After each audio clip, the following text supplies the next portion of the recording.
No, they're ignorant. That's ignorant. Okay, everybody, welcome back to more Ignorance in Basketball. And this is not muy bien. Chris Paul has fractured his hand in that fucking Rockets game. This is why I said you shouldn't have to play garbage teams if you don't want to, because what did we gain out of this? Well, we got to see a team that's garbage be garbage, and a team that's amazing play not that good because they don't have to try against a team that's garbage. Like, we're never going to see anything really entertaining if the Suns play the Rockets. It's ridiculous. Forfeit. Save the stars for the playoffs. Fortunately, this happened early enough where it's not really going to change anything. The playoffs don't start till June 19th or June 9th.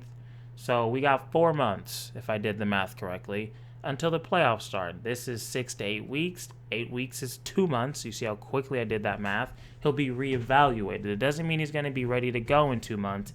He's just reevaluated in 2 months.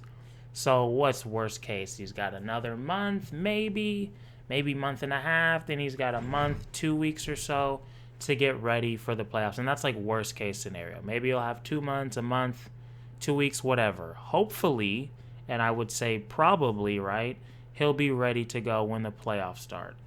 And that's all that matters. Maybe this is a good case because it's always better to have an upper body injury, I think, than a lower body injury.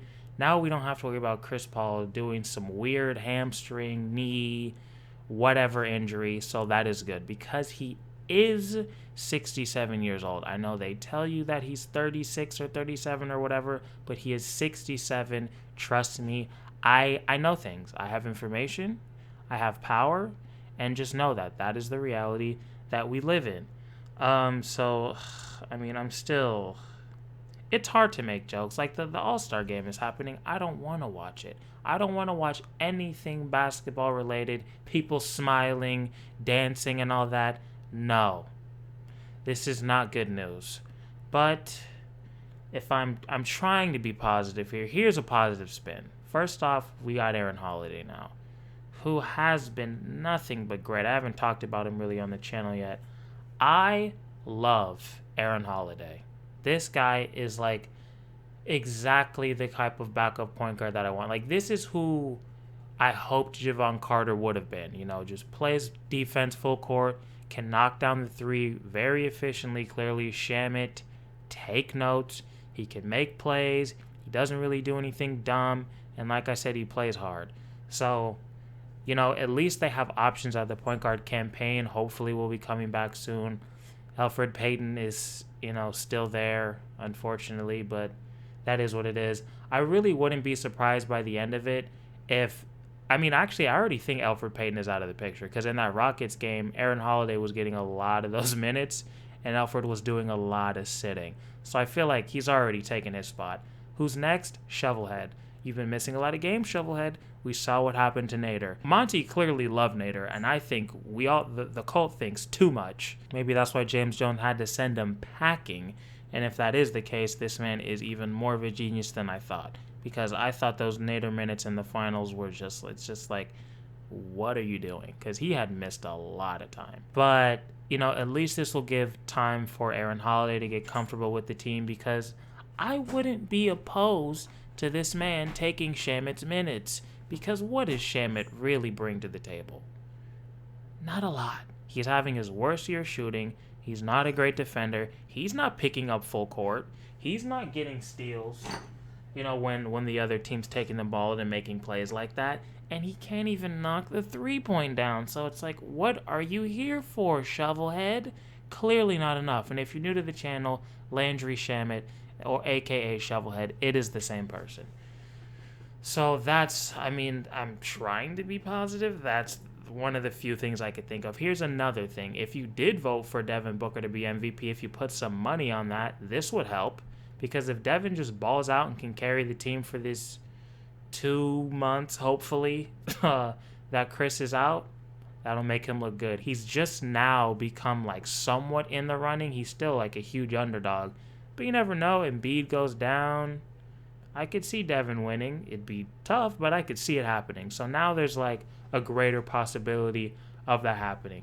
And like I said, at least Chris can get some rest because this man's been putting on a lot of minutes on his 67-year-old body, his 67-year-old knees, so we don't have to worry about some weird freak, lower body injury before the playoffs start, at least more than likely. And he'll have just enough time to get reacclimated before the playoffs start. He'll probably have maybe a month or two. So I would say this isn't the worst thing in the world. It's some adversity for the team. The team's been handling it well. The only thing I'm worried about is just don't put a bunch of minutes on Devin now. Like, either take the L and play Aaron Holiday a lot. I would try to stay away from Elfrid Payton minutes because we know how, that's not good for anybody. Let's be real about it. And that's about it. Hopefully Campaign will be back so he can take a load off of Devin too. Pause.